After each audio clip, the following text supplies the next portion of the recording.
Only one testimony on TV and a revolution was born. Hi, I'm Lizzie and this is my YouTube channel. Welcome. In this video, we're going to talk about the third wave of feminism. And if you don't know about the first and second wave, then you probably need to watch my last videos and then come back and continue watching this one. As I mentioned in my last video, there were some criticisms against the second wave of feminism, which was, it was mainly about white middle-class women, and it didn't include colored women, immigrant women, or LGBTQ women, which were rarely talked about, and they were kind of pushed away from the society. Back then, the society acted as if all women are the same and their experiences are the same, and actually, they considered all women as white women, and they didn't see this sexism, the racism, how people treated LGBTQ women and black women, working class women, and all other women. So those women were started to think that if equality is real, so why don't we feel it? Why isn't it for us? Why don't we see anything in this? Until the Anita Hill case happened in 1991. She was a law professor that was sexually harassed by a high-level judge.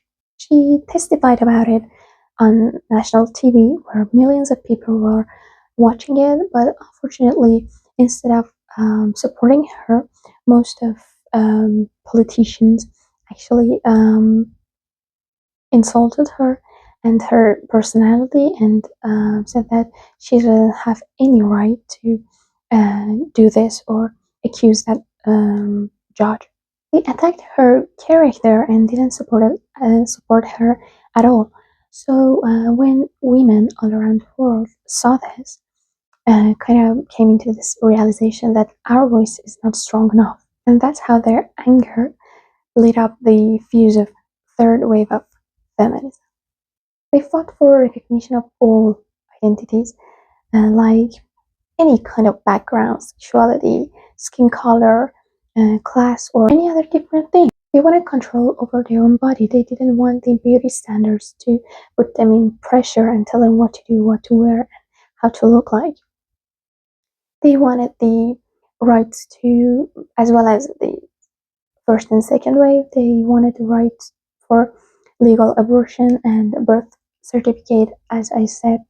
And there was these kind of laws, but as I said, it wasn't in real life. It was just paperwork, and they couldn't reach those laws when they needed to. They wanted a feminist that saw all women, not just the particular type of them. What makes it different from the last two waves is that this one doesn't have any leader or main organization. It was a global thing, and it was there were women from all around the world, from all sexualities, all races, all classes. It was way too much intersectional than the last two ones. For example, there were LGBTQ women as a group, black women as a group, um, and they were in particular organizations like Now or etc. They gathered together, they protested, they shout out to the unfairness of society, and they did it themselves. Yeah, it was chaotic, it was unorganized, but it was real. Actually, the fact that it was diverse, loud, and messy was its main power. One of the movements was Riot Grrrl, with three R's, by the way.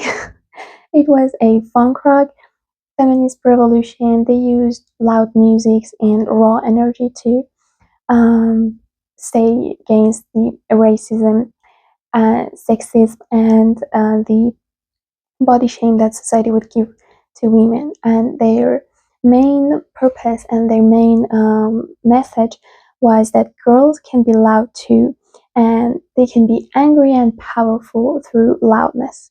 One other crucial difference between this one and the last two waves was that this time we had internet, as it happened late 1990s.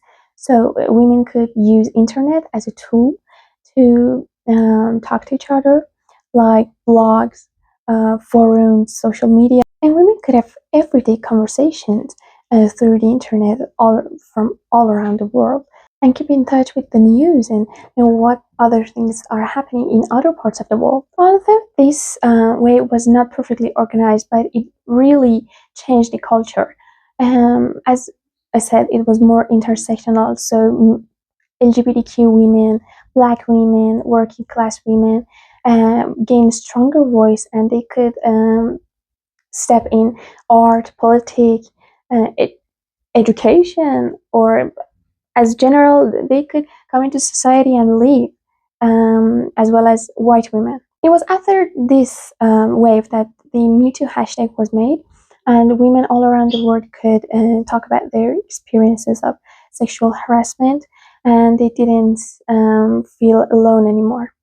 And, because of the internet, the activists were more um, accessible for young generation, and people could talk about their activities, their problems, the inequalities in society through weblogs, social media, university groups, or even online campaigns, which was really useful as it is now. And when something happens to someone, if they share it on, for example, Instagram, others will know about it and will support that person, and they are not alone anymore. The third way was something like a young generation looking back at their grandma's victories and say, thank you for your effort, but the game is not over. And they fight more powerful and more fiercely. And, as much as we go on, the fear feels less, and the power of speaking out for yourself feels more, and you can stand up for yourself, and you will not be afraid of people and powerful organizations anymore. So this was all about the third wave of feminism. I hope you enjoyed it, and don't forget to comment your ideas and subscribe for the fourth wave and also more feminist facts. Love you. Bye.